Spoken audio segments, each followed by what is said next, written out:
ازيكم عاملين ايه؟ ايه الاخبار؟ اهلا بيكم يا جمهور ريمونتادا. النهارده هنتكلم عن دوري الابطال الاوروبي. طبعا القرعه خلاص اتعملت. هنتكلم عن تفاصيل القرعه، هنتكلم عن تحليل عن الفرق، توقعاتنا للمباريات اللي جايه. بس قبل ما نتكلم، لو انت بتتفرج علينا على اليوتيوب اخبط اللايك وفعل زر الجرس عشان يوصلك كل جديد، واشترك معانا بالقناه. ولا انت بتتفرج معانا على الفيسبوك او التيك توك، شاركنا على الصفحه باللايك للبيج. طيب مبدئيا كده، دوري الابطال اتعملت القرعه بتاعته في طريق سهل وفي طريق صعب. ايه الطريق المقصود بالطريق السهل وايه المقصود بالطريق الصعب؟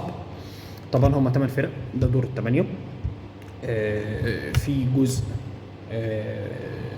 خاص بالاربع فرق هيقابلوا بعض، والناحيه الثانيه اربع فرق هيقابلوا بعض.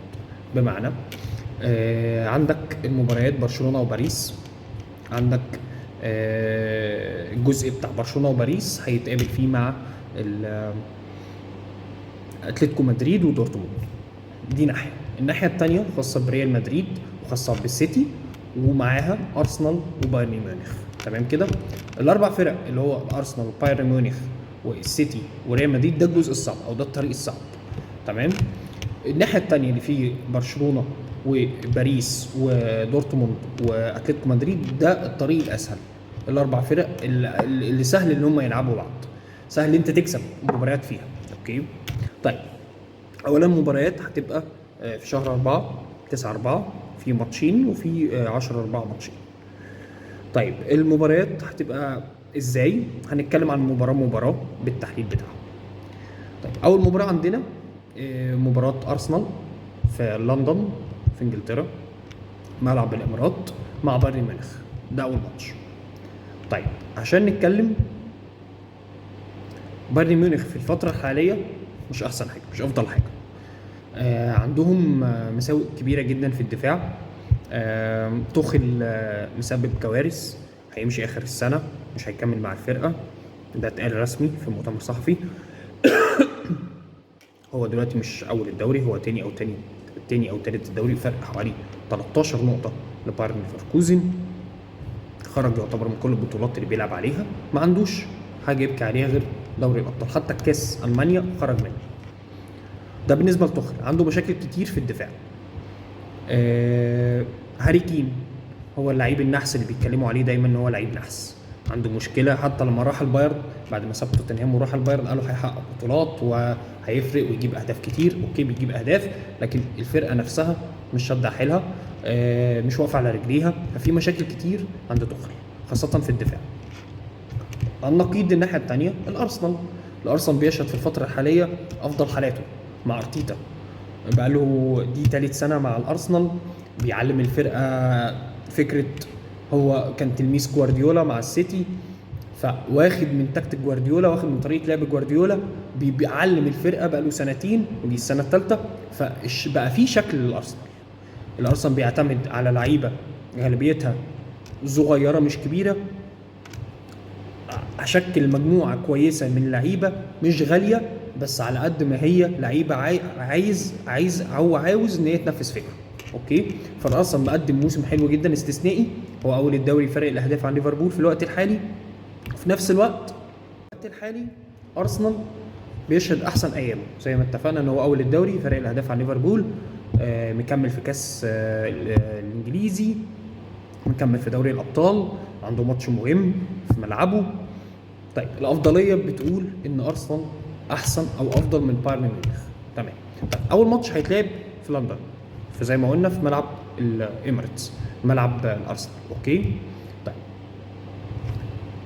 الارسنال عنده افضليه في حاجات كتير، بمعنى ان حتى الماتش الاولاني بتاع الارسنال اللي على ارضه لو خلص تعادل ما بين بايرن وما بين ارسنال، هو حتى عنده الافضليه ان هو يعدي. ليه؟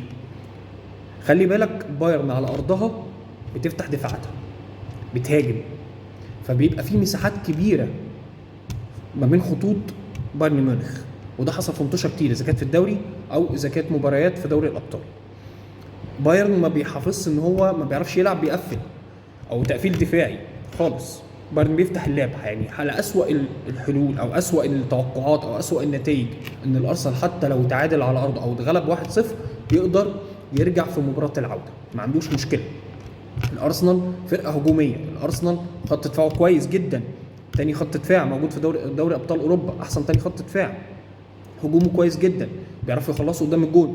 اوديجارد لعيب مهاري وعالي وصانع لعب كويس جدا. ساكا، عندك كم لعيبه ممتازه في نص الملعب وورا وقدام. فالارسنال فرقه تقيله، فرقه محترمه السنه دي جدا.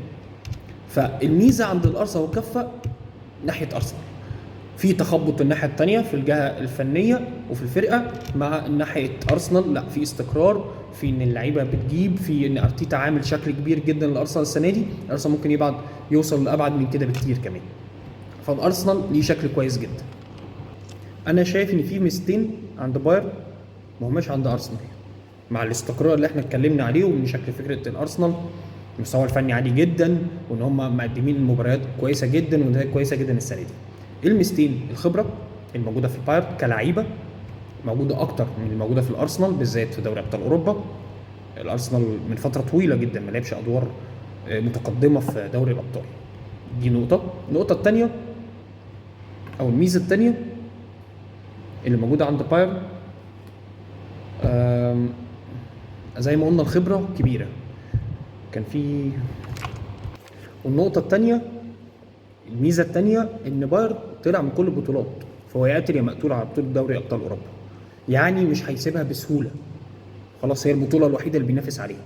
فتوخيل عايز اما يمشي يبقى يمشي بشكل كويس، شكل ما يقولش ان هو خرج من كل البطولات وخسر كل البطولات، حتى لو ما خدهاش يوصل للادوار النهائيه، يوصل لقبل النهائي، يوصل للنهائي. فدي الميزتين اللي عند بايرن: الخبره، ان هو خلاص خرج من كل البطولات فما عندوش غير دي اللي يركز فيها. النقيض الناحيه الثانيه في استقرار فني اكتر بكتير، في مستوى لعيبه، في فرقه عامله نتائج كبيره، بس بينقصها الخبرات. بس توقعاتي في المباراه دي ان ارسنال هيعدي المباراه بمجموع المباراتين. تمام كده. فالارسنال توقعي ان هو هيعدي اول مباراتين وهيوصل للدور قبل النهائي. طيب خلصنا من اول مباراه. المباراه الثانيه اللي هتبقى معانا هتبقى طبعا اقوى مباراه في الاربع مباريات، هي السيتي وريال مدريد. المباراه دي هتبقى سانتياغو برنابيو في اسبانيا، على ارض ريال مدريد. المباراه الاولانيه، كل المباريات اللي احنا بنتكلم عليه مباراه الذهاب. طيب الموضوع هنا هيبقى يعني هيطول شويه. اولا انشيلوتي بقاله سنتين، بقاله 3 سنين ما عندوش فرقه يعتبر، بل بالعكس السنه دي كمان الاكثر ما فيش فرقه، بمعنى اصابات اكتر، في لعيبه مشيت زي بنزيما وغيره، فالفرقه شبه فاضيه، مفيش يعتبر غير اللعيبه اللي بيلعب بيها بس، وكمان مش بالكفايه 11 لاعب، ومنهم من ال 11 لاعب دول بيلعب مراكز غير مراكزهم، زي مثلا فالفيردي، زي تشاومي، زي لعيبه كتير. ناتشو الراجل اللي عدى على كل مراكز اللعب ما عدا حراسه المرمى. فانشيلوتي انا بعتبره ده مش مدير فني، ده راجل بيلعب شطرنج حقيقي. الراجل ده بيلعب شطرنج، مش مدير فني زي نوعيه المديرين الفنيين العاديين اللي احنا نعرفهم خالص. يمكن اللي هو بيحققه مع ريال مدريد عمره ما هيحققه مع اي فرقه ثانيه خلاص. طيب ففكره الشطرنج ان هو بيجيب لعيبه يحطها في مراكز مش بتاعتها وبيأدوا الاداء اللي هو عاوزهم او طالبهم منه، بغض النظر احنا كجمهور عاجبنا ده او مش عاجبنا، لكن هم بيأدوا اللي مطلوب منهم، اللي طالب ده منهم انشيلوتي. اوكي، وناجحين فيه لحد دلوقتي. ان هو اول الدوري، تتكلم فرق حوالي 10 بونت، 10 نقط، حتى ما بيتعادل الفرق اللي تحتيه اذا كانت برشلونه او اتلتيكو ما بيستغلوش اي موقف، او فيرونا ما بيستغلوش اي موقف، بيتعادلوا او بيتغلبوا. فالراجل يعني معدي ب 10 نقط وخلاص، هو الدوري الاسباني بالنسبه له كده، وخلاص الريال خدت الدوري الاسباني. طيب على النقيض الناحيه الثانيه السيتي، جوارديولا السنه دي بالنسبه لاخر 3 سنين هي اقل سنه، بمعنى السنه اللي فاتت كان اقوى من كده بكتير، السنه اللي قبلها كان اقوى من كده بكتير. جوارديولا السنه دي او السيتي السنه دي ما عندوش خط دفاع قوي بيخش فيه جوان كتير، اتعادل مباريات كتير، اتغلب ماتشين او 3 ماتشات في الدوري، هو ثالث الدوري في الوقت الحالي بفرق نقطه عن الفرقتين اذا كان ليفربول او الارسنال. طيب ما ايه مشاكل جوارديولا؟ مشاكل جوارديولا دفاعه مش قوي زي كل سنه. هالاند في بعض المباريات لما بيتمسك فيها ما بيقدمش او ما بتلاقيهوش في المباراه. طب مين اللي بيظهر في الوقت الحالي؟ فاضل دي بروين. لعيبه نص الملعب هي اللي بتظهر، وفي بعض الاحيان بتلاقي الفاريز. طبعا مش دايم. انا اللي اقصد اقوله ان حتى هالاند في مستوياته اللي كان فيها السنه اللي فاتت كان اعلى بكتير من السنه دي. فالسيتي ده ما هوش السيتي بتاع السنه اللي فاتت اللي كسب الريال وهي كانت كامله، اذا كان فيها بنزيما او ما كانش فيها اصابات كتير زي السنه دي، بس كان واقف على رجله اكتر من كده. السيتي كان اقوى من كده، والريال كان واقف على رجله اكتر من كده، اكتر من السنه دي. بس نتائج الريال السنه دي احسن من نتائج الريال السنه اللي فاتت. اوكي، خليك ماشي معايا واحده واحده. عنده اصابات انشيلوتي، عنده لعيبه مشيت، بس نتائجه احسن من نتائج السنه اللي فاتت. ماشي، اتفقنا ان هو راجل عبقري بيلعب شطرنج، مش بيلعب كمدير فني عادي. اوكي. طيب ايه وجهه نظري في المباراه دي؟ احنا قلنا هنا نقطه ضعف وقلنا هنا نقطه ضعف. اولا الريال داخل المباراه بشخصيه البطل. طول عمر الريال حتى في اخر 3 سنين لما بيلعب بشخصيه البطل، البراند بتاعه، وبيعرف يعمل ده كويس جدا. وهو احسن فرقه بتعمل ده اصلا، ما شفتش فرقه بتعمل ده غيره. جوارديولا داخل المباراه بالسكواد بتاعه، اقوى سكواد، حامل اللقب، واخد البطوله السنه اللي فاتت. طيب ايه اللي يوزن الامور؟ انا شايف ان الريال افضل. لو كانت المباراه دي نهائي اقدر اقول لك يكسبها نسبه 70%، مباراه واحده. لكن مباراه ذهاب وعوده هيبقى فيها كلام للسيتي. ليه؟ فرقه اقوى، فرقه فايقه اكتر، في مراكز عنده يقدر يغير، ما عندوش غير يعني على النقيض انشيلوتي ما عندوش غير هو هيلعب بفالفيردي مثلا باك شمال، هيلعب النواقص اللي عنده هيشكلها. فالمشكله هنا عند انشيلوتي في انها مباراتين، مباراه ذهاب ومباراه عوده. يعني مطلوب الخطه اللي هيعملها او هيشتغل عليها انشيلوتي زي ما كان بيلعب السنه اللي قبل اللي فاتت اللي خد البطوله من ليفربول، فكره الاعتماد على الدفاع وانك تطلع بالهجمه المرتده عن طريق فينسوس او فالفيردي وبنزيما يخلص، مش هيقدر يعملها السنه دي، مش هيقدر يعملها في مباراتين. فانا شايف او توقعاتي ان السيتي ممكن هو اللي يعدي من ريال مدريد. دي توقعاتي، ان السيتي اقوى وان السيتي افيق وعنده لعيبه اكتر بكتير. لا، السيتي يقدر يعدي ريال مدريد، وده توقعي ان هو هيعدي المباراه دي يوصل لقبل النهائي. طيب هنيجي بقى، ده الطريق الاسوأ او الطريق الصعب. هنيجي على النقيض الناحيه الثانيه، المباراه الثالثه هي مباراه باريس وبرشلونه. مباراه الذهاب هتبقى في باريس، ملعب باريس سان جيرمان. طيب المباراه دي انا شايف انريكي مدير فني كويس جدا على فكره. انريكي لو كان جه مسك باريس في الوقت اللي كان فيها ميسي وكان فيها مع مبابي طبعا، مع نيمار، مع الناس دي، في الوقت ده اللي هي كانت من حوالي سنه ونص او سنه، كان عمل بيها حاجه، لانه مدير فني بجد. انريكي فاهم هو بيعمل ايه. انريكي يعتبر باريس معاش حد غير بنزيما، بقيه اللعيبه ماشي، اللي بيأدي مباراتين، لكن ما فيش اداء مستقر او اداء ثابت، مفيش غير مبابي بس. كان عمل شكل اعلى من كده بكتير مع باريس. بس خلينا نتكلم عن المباراه دي. برشلونه هي مع تشافي فرقه شباب، هو مكون فرقه وبيحاول يرجع التيكي تاكا بتاعت زمان عشان يلعب كوره. كده تشافي ماشي اخر السيزون، كده ما عندوش بطولات بينافس عليها برضه غير دوري الابطال.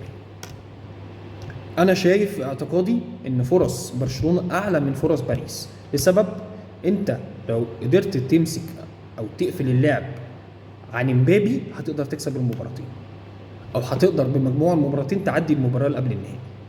ليه؟ برشلونه بقى لها ماتشين حالها مش وحش، كسبان اتلتيكو مدريد اخر ماتش 3-0، فالاداء ابتدى يعلى، مستويات اللعيبه ابتدت تعلى. اعتمد على الشباب، ما تعتمدش على الصفقات اللي انت جايبها. عنده 2 لعيبه صغيرين في قلب الدفاع مميزين جدا، يا ريت يلعب بيهم. باريس حاجتين: امبابي وانريكي. لو انت قدرت يا تشافي تقفل اللعب على امبابي ما تخلوش يقدر يسجل او يبقى مفتاح لعب او فرص او جوان يهدف فيك، برشلونه هتعدي المباراتين. ده في اعتقادي. انا شايف توقعاتي ان لا، برشلونه تقدر تعدي وتوصل قبل النهائي، لان الماتش مش صعب عليها. باريس انت لو قفلت مفاتيح لعبها خلاص، الفرقه هي ما بتلعبش غير على امبابي اصلا. غير كده انت بقى بتتكلم في الدوري الفرنسي، ده موضوع تاني. انا بكلمك على فرق من مستويات كلاس ايه. انا مش بتكلم على الدوري الفرنسي. الدوري الفرنسي هتقولي مين بيجيب جون ومين بيعمل ومين بيصنع، لا ده دوري فرنسي يعني، ما تحطوش خالص مع دوري ابطال. اوكي. فزي ما بقول لك تشافي انا شايف ان هو عنده فرصه اكبر، عنده لعيبه مميزه شباب يقدروا يلعبوا المباراه، بس بينقصهم الخبره. وقصاده الناحيه الثانيه هو لو انت قفلت مفاتيح اللعب زي ما اتفقنا، خاصه امبابي هو الفرقه كلها في باريس، فالموضوع هيتسهل عليك. المباراه الاولانيه في باريس، المباراه الثانيه في برشلونه تقدر تعوض لو الموضوع وقع منك او اتغلبت 1-0 او في تعادل او حاجه، برشلونه تقدر تعوض في المباراه العوده، مفيش مشكله خالص. طيب هنيجي المباراه الثالثه وهي اقل مباريات. طبعا هي لو مباراه في سنه غير من السنين غير السنه دي مباراه قويه، بس دي اقل مباراه موجوده في الاربع مباريات، اتلتيكو مدريد ودورتموند. طيب دورتموند ما هياش الفريق البطل، تصنيف تاني تعتبر، بس بتعمل مفاجآت زي الحصان الاسود كده في اي بطوله بتبقى. اتلتيكو مدريد معاها مدرب محنك جدا هو سيموني وصل لمرتين نهائي دوري ابطال وحظه سيء، ما كسبش ولا بطوله دوري ابطال مع اتلتيكو، لكن بيعرف يوصل للنهائيات. متمرس في دوري الابطال، بيعرف يلعب دوري ابطال، راجل خبرات، عنده لعيبه خبرات، عنده موراتا فايق جدا، عنده جريزمان في احسن حالاته في الوقت الحالي.